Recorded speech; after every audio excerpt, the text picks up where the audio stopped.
오늘 수요예배 우리에게 주시는 하나님의 말씀은 야고보서 2장 14절에서 22절까지 말씀입니다. 내 형제들아, 만일 사람이 믿음이 있노라 하고 행함이 없으면 무슨 유익이 있으리요? 그 믿음이 능히 자기를 구원하겠느냐? 만일 형제나 자매가 헐벗고 일용할 양식이 없는데 너희 중에 누구든지 그에게 이르되 평안히 가라, 덥게 하라, 배부르게 하라 하며 그 몸에 쓸 것을 주지 아니하면 무슨 유익이 있으리요? 이와 같이 행함이 없는 믿음은 그 자체가 죽은 것이라. 어떤 사람은 말하기를 너는 믿음이 있고 나는 행함이 있으니 행함이 없는 내 믿음을 내게 보이라. 나는 행함으로 내 믿음을 내게 보이리라 하리라. 내가 하나님은 한 분이신 줄을 믿느냐? 잘하는도다. 귀신들도 믿고 떠느니라. 아, 허탄한 사람아, 행함이 없는 믿음이 헛것인 줄을 알고자 하느냐? 우리 조상 아브라함이 그 아들 이삭을 제단에 바칠 때에 행함으로 의롭다 하심을 받은 것이 아니냐? 내가 보거니와 믿음이 그의 행함과 함께 일하고 행함으로 믿음이 온전하게 되었느니라. 아멘. 오늘 이제 믿음의 실천과 그리고 신앙의 열매가 없는 공허한 그들을 바라보면서 야고보가 이 말씀을 쓰고 있는데요. 온전한 믿음이란 무엇인지, 그리고 그것을 향해서 이제 오늘 가르치는 내용입니다. 그래서 오늘 우리에게 주시는 이 말씀이 무엇으로 그리스도를 따르는 삶을 살 것인가, 이렇게 만약에 우리에게 질문을 해 온다면 어떻게 답을 하실 건가요? 다시 한번 질문드립니다. 무엇으로 그리스도를 따르는 삶을 살 것인가? 답은 다 성경에 있습니다. 저는 그것을 믿음이라고 답을 하고 싶습니다. 자, 그렇다면 그 믿음으로 우리가 그리스도를 따라 살아갈 때 필수적으로 따라오게 되는 것은 무엇일까요? 나올 것 같습니다. 행함이죠. 맞습니다. 저도 이 질문을 누군가 물어온다면 행함이라고 그렇게 답을 할 것 같습니다. 그래서 성경에서 이제 이 믿음이라는 주제로 대표적으로 한 인물이 바로 떠오르실 겁니다. 그리고 어떤 믿음을 생각할 때 대표적인 교리가 하나 떠오르실 거예요. 오늘 계속 질문을 드리는데, 믿음이라고 할 때 성경에서 어떤 인물이 바로 떠오르실까요? 바로 바울. 바울이 바로 떠오르시죠. 그리고 그 교리가 어떤 것이 떠오르세요? 조금 어려운 말일 수도 있지만 한자어로 돼서 이신칭이라는 그 교리가 이렇게 떠오르게 됩니다. 그래서 로마서 3장 28절을 우리가 화면으로 보겠지만 뭐라고 기록되어 있습니까? 함께 읽겠습니다. 그러므로 사람이 의롭다 하심을 얻는 것은 율법의 행위에 있지 않고 믿음으로 되는 줄 우리가 인정하노라. 이렇게 기록합니다. 의롭다 하심을 얻는 것은 믿음이다라는 것이죠. 그리고 갈라디아서 3장 이제 10절 11절에 보면은 화면은 없습니다. 제가 읽겠는데 이런 말씀이 있습니다. 율법 행위에 속한 자들은 저주 아래에 있다고 하면서요. 의인은 무엇으로 산다? 믿음으로 산다. 이렇게 말씀이 기록되어 있습니다. 그리고 우리가 아주 잘 아는 암송 말씀 요한복음 3장 16절의 말씀에 이 믿음에 대하여 뭐라고 이야기하는가? 하나님을 믿는 자마다 멸망치 않고 영생을 얻는다, 이렇게 이야기합니다. 그래서 이 믿음을 우리가 이야기할 때 믿음은 그리스도인에게 굉장히 중요한 것이다라는 것을 우리가 성경 여러 구절을 통해서 볼 수 있는 것입니다. 근데 오늘 말씀은 이 믿음에 대해서 이제 야고보가 어떤 한 문제점을 제기하는 것으로 보여집니다. 어떠한 믿음에 대한 것인가? 바로 행함이 없는 믿음에 대해서 야고보가 지적을 하고 있는 것이죠. 그래서 이 말씀을 겉으로 보기에는 행위가 아닌 그 믿음만으로 방금 우리가 그 의롭다함을 얻는다고 얘기했는데, 그러면 이 약간 서로 대치되는 개념이 아닌가, 바울이 했던 말과 서로 다른 이야기를 하고 있는 것이 아닌가, 그렇게 들리실지도 모르겠습니다. 그러나 저는 이 이제 말씀을 함께 나누면서 분명히 하고 싶은 것이 있는데, 바울과 야고보가 말하는 이 믿음이 다르지 않다는 것입니다. 다만 믿음을 어떻게 바라보고 있는가, 그 관점에 차이는 있다는 것이죠.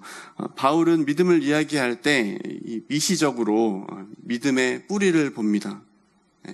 그리고 야고보는 그보다 이제 넓은 시선으로 거시적으로 무엇을 볼까요? 믿음의 열매를 보는 것이죠. 그래서 서로 다른 믿음을 이야기하는 것이 아니라 서로 다른 관점으로 믿음을 해석하고 있다, 이렇게 생각해 주시면 좋겠습니다.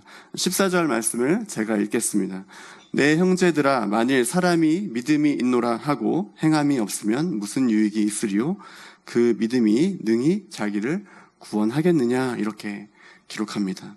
아마 야고보의 생각에는요, 이 유대인 그리스도인들을 바라볼 때 이 사람들이 이방인 그리스도인들보다 가난한 자들을 돕는다거나 어떤 그 도움이 필요한 자들, 궁핍한 자들을 향한 그 마음이, 그 긍휼의 마음이 상대적으로 좀 부족하다라고 생각했던 것 같습니다. 그래서 이제 야고보는 행함이 없는 이 믿음을 이야기하면서 어떤 문제를 제기하고 있냐면, 조금 심하게 얘기하면 이런 겁니다. 행함이 없는 믿음은 사실은 전혀 믿음이 아니다. 조금 심하게 말하면, 자, 행함이 없는 믿음은 실질적으로 어떠한 유익도 없는 것이다 라고 이제 이야기하는 것이죠. 우리가 무엇을 안다라고 말을 잘하잖아요. 제 조카가 이제 6살인데 뭐 물어보면 다 안돼요. 알아. 질문 다 끝나지도 않았는데 알아. 그래서 성이 윤씨인데서 윤아라가 됐습니다. 그래서 우리가 무엇을 안다고 말할 때 그 지식이 머리로만 아는 지식이 있고요, 또 경험으로 알게 되는 지식이 있을 수 있습니다. 근데 지금 야고보가 이 말하고 있는 행함이 없는 믿음은요, 마치 그리스도인을 머리로만 알고 이 믿음을 머리로만 아는 것을 이야기하는 것이죠. 그래서 삶으로는 실제적으로 그 믿음을 살아본 적 없는 그것을 이제 문제 삼는 것입니다. 그거를 행함이 없는 믿음이라고 이야기하는 것이죠. 자, 이것을 반대로 말하면 이렇게 되겠죠. 올바른 믿음을 소유한 사람은 그의 행동에서 무엇이 나타납니까? 실제적인 유익이 나타난다. 실제적인 유익이 뒤따른다는 것이죠. 그것이 나뿐만 아니라 다른 사람에게도 어떠한 형태로, 그것이 사랑의 형태이든 그것이 위로의 형태이든 그것이 화평의 형태이든 드러나게 된다는 것입니다. 그래서 14절에서 이제 야고보가 말하는 이 행함이 없는 믿음, 그 믿음을 가진 사람들은 본인 스스로 내가 믿음이 있다고 말하고 생각하며 그리스도인으로 살겠지만 실상은 그들이 가진 그 믿음으로 주는 유익은 보이지 않는다라는 것을 야고보는 꼬집고 있는 것입니다. 그 예시로 우리 계속해서 이어지는 15절과 16절 말씀인데 함께 읽어볼까요? 시작. 너희 중에 누구든지 그에게 이르되 평안히 가라, 덥게 하라, 배부르게 하라 하며 그 몸에 쓸 것을 주지 아니하면 무슨 유익이 있으리요? 여러분, 그 15절, 16절 상황이 이런 겁니다. 우리 시대로 다시 이야기해 본다면, 만약에 우리의 주변에 어떠한 지체 중에서요, 정말 절박한 사람이 있을 수 있잖아요. 너무나 가난해서 배가 너무 고파서 밥을 못 먹고 필요한 것이 그 살아가는 데 있어서 사치품이 말고 정말 내 생존을 위해서 필요한 것이 많은 사람들이 있을 수 있잖아요. 네. 이런 사람들은 어떻게 합니까? 혼자서 그 어려움을 해결할 수 없는 사람들이죠. 그래서 누구라도 좋으니까 뭐가 필요합니까? 도움이 꼭 필요한 그런 사람들입니다. 오늘 이거 없으면 생명을 유지 못하는 그런 어려운 사람들에게 만약에 믿음이 있다고 하는 어떤 그리스도인이 실제로 어떤 유익이 되지 않으면서 어떠한 도움도 되지 않으면서 말로만 오늘 정말 날도 더우신데 오늘 하루 버티시느라고 수고 많으셨습니다. 오늘 평안하셨죠? 라고 하고 갑니다. 네. 그리고 어떤 사람한테 또 가서 가난하고 먹지 못하고 굶은 이 사람에게 좀 이따가 저녁 식사 시간이신데 오늘 맛있게 양껏 드시고 그러시면 좋겠습니다라고 말하고 갑니다. 여러분, 이게 이렇게 말만 하고 갔다고 생각해 보세요. 이 말의 내용은 어떤 것입니까? 지금 저주한 말은 아니잖아요. 굉장히 축복한 거죠. 평안하십시오. 배불리 양껏 드십시오. 얼마나 좋은 말이에요. 다른 사람을 향해서 축복해주는 아주 따뜻한 말이잖아요. 근데 실제로 이 이야기를 듣는 이 어려움에 처한 사람은 어떻습니까? 실질적인 도움과 유익이 됩니까? 예, 되지 않는다는 것이. 말로는 믿음이 있다고 하는 이 사람들이 그 믿음을 증명했습니까? 말로? 예, 그렇지 못했다는 것이죠. 차라리 말이라도 안 하는 것이 믿음을 증명하는 것이 아닌가 생각합니다. 그래서 야고보는 17절에 기록하기를 이와 같이 행함이 없는 믿음은 그 자체가 죽은 것이다 라고 그렇게 기록한 것이죠. 야고보는 이렇게 행함이 없는 믿음이라면 죽은 믿음을 가진 것과 다르지 않다. 이게 무슨 소용이 있냐 이렇게 이야기하고 있는 것입니다. 죽은 그 믿음으로 너 자신이라도 구원할 수 있겠니? 라고 반문을 하고 있는 것입니다. 제가 지금까지 이렇게 말했던 것은요, 우리의 어떤 행위가, 우리의 어떤 자비의 모양으로 나타나는 그런 모든 행동들이 구원을 얻는 수단이 될 것이다 라는 것을 이야기하는 것이 아닙니다. 믿음은 하나님의 선물로 주어진 것이죠. 그렇기 때문에 이 믿음의 행함이라는 것은 이 믿음으로 의롭다 칭함을 받고 구원을 얻은 무엇으로 나타납니까? 증거로 나타날 뿐이지 이것이 수단이 되어서 나의 믿음을, 나의 의를 증명하는 것이 아니라는 것을 다시 한번 말씀드립니다. 요한일서 3장 17절과 18절 우리 자막을 통해서 함께 읽겠는데요. 시작. 이 세상의 재물을 가지고 형제의 궁핍함을 보고도 도와줄 마음을 닫으면 하나님의 사랑이 어찌 그 속에 거하겠느냐. 자녀들아, 우리가 말과 혀로만 사랑하지 말고 행함과 진실함으로 하자. 이 말씀에서 보는 것처럼 행함과 진실함이 있는 믿음의 소유자가 곧 진정한 믿음의 소유자라는 것을 야고보는 말하고 싶었던 것입니다. 어떻게 이것이 가능한가? 그 믿음 안에 하나님의 사랑이 넘치기 때문에 그 사랑을 흘려보내는 것으로 이 삶의 열매로 드러난다는 것이죠. 우리 위대한 교회 공동체가요, 이러한 믿음의 소유자들 되셨으면 좋겠습니다. 그것을 위해 오늘 기도했으면 좋겠고요. 믿음을 말로 증명하는 것이 아니라 정말 이 진실한 행함으로 그리스도의 사랑을 흘려보내는 우리 멋진 위대한 교회 성도님들 되셨으면 좋겠습니다. 18절입니다. 18절에서도 야고보는 계속해서 믿음과 행함은 분리된 것이 아니다라는 것을 이야기합니다. 우리 함께 한 목소리로 읽어보겠습니다.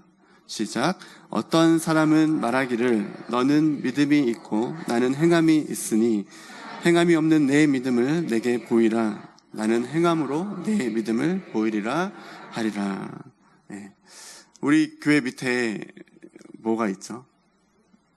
네, 밑에 자전거 샵이 있습니다. 저 자전거 잘 모르는데 이제 황 목사님이 한창 결혼 전에 다이어트 할 때 자전거 얘기 막 하면서 저건 얼마일까 물어봤는데 막 엄청나게 비싼 자전거들이 있는 거예요. 몇백만 원짜리도 있고 그 자전거 가격을 떠나서요. 제가 질문을 자꾸 드리는데 자전거가 앞으로 움직이고 속도를 내고 잘 달리려면 어떻게 됩니까? 가격을 떠나서. 예? 네, 페달을 밟아야 돼요. 사람이 먼저 앉아야겠죠. 아무도 없는데 페달 밟을 수 없으니까 일단 앉고 페달을 밟아야겠죠. 그래서 이제 그렇게 되면 자전거가 앞으로 움직이게 됩니다. 근데요, 사람이 타지 않고 가만히 있어도 자전거는 자전거가 맞죠. 네, 자전거는 자전거인데 자전거로서의 뭘 못합니까? 역할을 못합니다. 왜냐하면 움직이지 않으니까요. 네, 아무것도 이거 움직이고 타고 가라고 만든 건데 가만히 있으면 아무 역할 못하는 거잖아요. 그래서 아무 쓸모 없는 것이 되어 버리는 겁니다. 그게 뭐 900만 원짜리 자전거라도 그렇습니다. 자, 이거를 믿음과 행함으로 이야기하면 이런 것이죠. 믿음이라는 자전거가 있습니다. 근데 내가 믿는 그 바른 믿음이 올바른 것인지 증명하려면 어떻게 됩니까? 아까 페달 밟는다고 하셨는데 행함이라는 그 사람이 타서 페달을 밟아줘야죠. 그래야 이 믿음이라는 자전거가 올바로 움직이는지, 살아 움직이는지 확인할 수 있게 되는 것입니다. 자전거의 가격이 중요하신 분도 있을 수도 있겠지만 자전거의 가격이 중요한 것이 아니라 뭐가 중요한 겁니까? 믿음의 크기가 중요한 거가 아니라 뭐가 중요해요? 그 믿음이 살아 움직이고 있는가, 믿음을 나는 사용하고 있는가, 그것을 사용해서 나의 삶으로 행함으로 드러나고 있는가, 그것이 중요하다라는 것입니다. 생명력이 있어서 살아 움직이는 믿음, 이것이 더 중요하다라고 성경은 이야기하는 것입니다. 야고보가 이걸 말하고 있는 것입니다. 야고보는 묻습니다. 삶에서 행함과 연관 없는 믿음이 있을 수 있는가? 지금 말씀을 통해서 물었습니다. 그것이 있다면 날 좀 알려달라.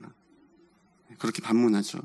이게 뭐와 같은 겁니까? 사람이 타지 않았는데 움직이는 자전거가 있습니까? 있다면 좀 보여주십시오. 네. 와 같은 것이죠. 우리가 믿음으로 구원을 얻는다고 하는데 여러분 이 말은 너무 맞습니다. 그런데 야고보는 행함이 없는 믿음은 너 자신도 구원하지 못하는 믿음이라고 말했고요. 그리고 행함이 없는 믿음은 죽은 믿음이라고 기록했고요. 행함이 없는 믿음은 실체가 없는 믿음으로 이렇게 이야기하고 있습니다.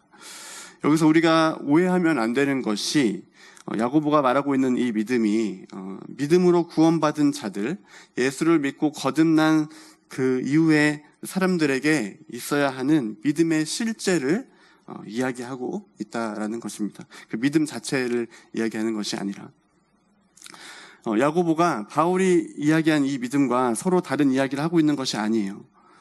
믿음과 행위는 서로 분리된 것이 아니고 그리스도인의 믿음과 그리스도인의 삶에서 나오는 행함은 함께이다라는 것을 이야기하고 있는 것입니다. 나에게 믿음이 있다면 믿음의 행동을 오늘 내가 선택해서 살아야 될까 말아야 될까가 아니라 이것은 필연적으로 존재한다라는 것입니다. 행함이 없는 믿음은 그 자체가 죽은 믿음이고 그 자체가 소용없기 때문에 그렇습니다. 정말 위대한 업적을 이뤄내는 사람들이요, 그 사람들에게는 자기만의 어떤 신념이 있다고 합니다. 굳이 말하지 않아도요, 나는 이런 신념을 가지고 있어라고 말하지 않아도 우리는 알 수 있습니다. 어떻게 알 수 있을까요? 네, 그분이 하시는 일과 그분이 어떤 일을 추구할 때 그 추진력과 지속성을 통해서 이 사람은 이러한 신념이 있기 때문에 그렇게 일을 하는구나라고 우리가 알게 됩니다.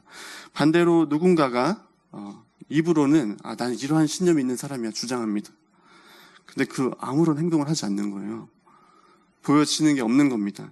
그러면 그 신념은 말뿐인 것이죠. 죽어있는 신념인 것이죠. 마찬가지로 눈에 보이지 않는 그리스도인의 믿음은 어떻게 확인이 됩니까? 계속해서 말씀드리지만 그의 삶에서 드러나는 행함으로 그 믿음이 완전한 것인지 아닌지 보게 된다라는 것입니다. 그리스도인의 행함, 그 동기와 동력은요, 믿음이라고 생각합니다. 그러면 실제로 이 믿음의 동력을 어떻게 구현시키는가? 하나님의 말씀을 가지고 구현하고 그 말씀을 삶으로 우리가 살고자 할 때 그것을 가능하게 하는 분은 하나님이시라는 겁니다. 그러면 성도 여러분, 우리가 그저 담대하게 믿음을 가지고 말씀의 삶을 살아가기를 소망합니다. 믿음이라는 자전거에 우리는 앉아서 타기만 하는 거죠. 어떤 방향으로 갈지 모릅니다. 얼마나 빠른 속도로 갈지는 모르겠습니다. 하나님이 그거는 하시는 것으로 생각됩니다. 계속해서 19절에서 야고보는 유대인 그리스도인들을 향해서 이야기합니다. 네가 하나님은 한 분이신 줄을 믿느냐? 잘하는도다. 귀신들도 믿고 떠느니라. 이렇게 이야기합니다. 너희가 하나님의 존재를 믿는다는 그 믿음에 대하여 마찬가지로 이 행함이 없는 믿음을 계속해서 이야기하고 있는 건데요. 이런 믿음은 누구도 있다? 귀신도 있다라고 이야기합니다. 귀신들도 하나님의 존재를 알까요? 모를까요? 네, 안다고 합니다. 하나님이 심판하는 분이시는 것도 알고 있고요. 우리의 구원자 되시는 것도 알고 있고요. 우리의 주인이라는 것도 다 알고 있습니다. 그래서 알고 있으니까, 그걸 믿으니까 귀신들도 알고 있으니까 떠는 거죠. 두려워서. 이렇게 귀신들도 지적으로 알고 감정적으로 느껴서 반응을 한다는 것입니다.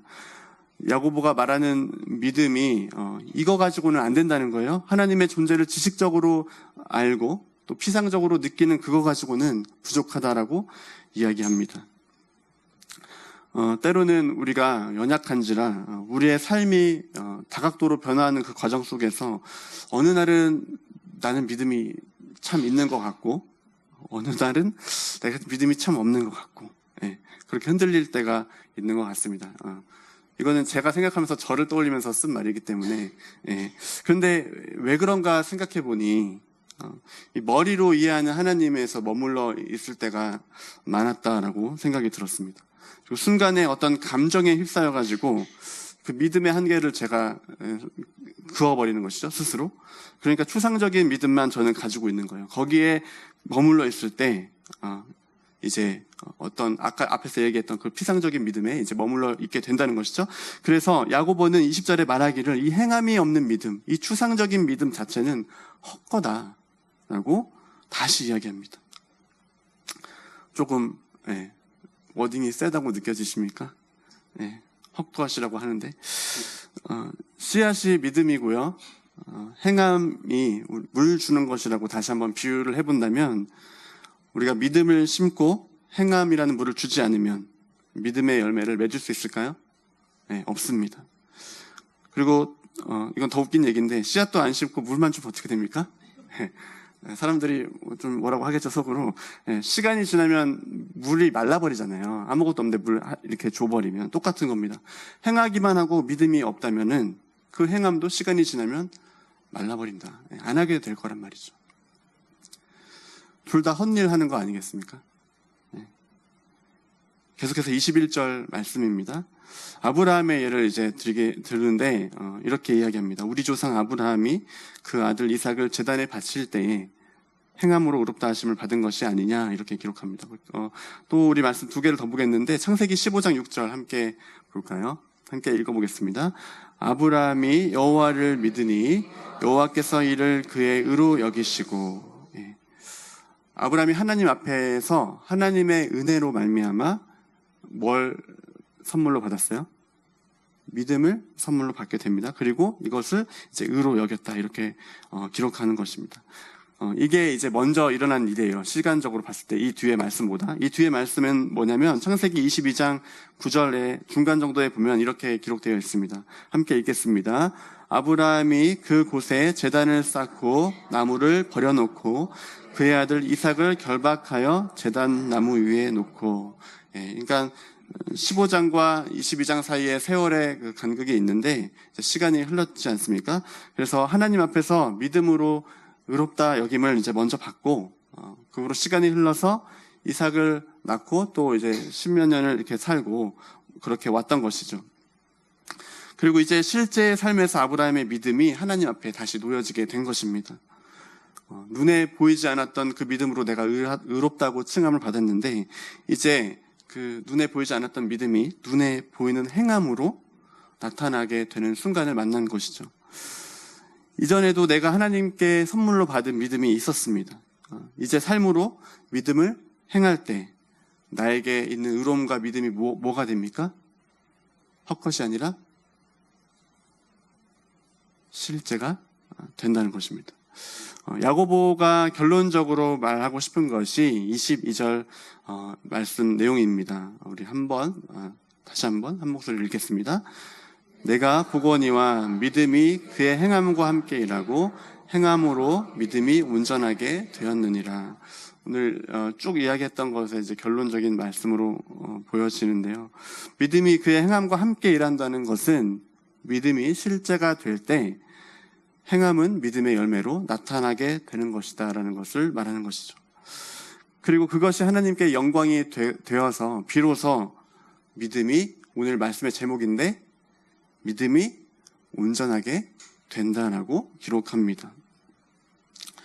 하나님 영광을 위한 믿음의 열매, 오늘 본문에 나온 예로 말씀을 드린다면 가난한 자를 보살피고 헐벗은 자를 옷 입히고 또 궁핍한 자를 돌아보는 그러한 일들 야고보가 이야기했는데요.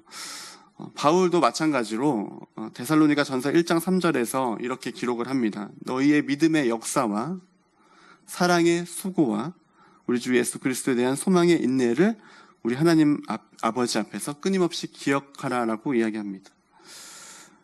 그리스도인은 하나님 앞에서 무엇을 가집니까?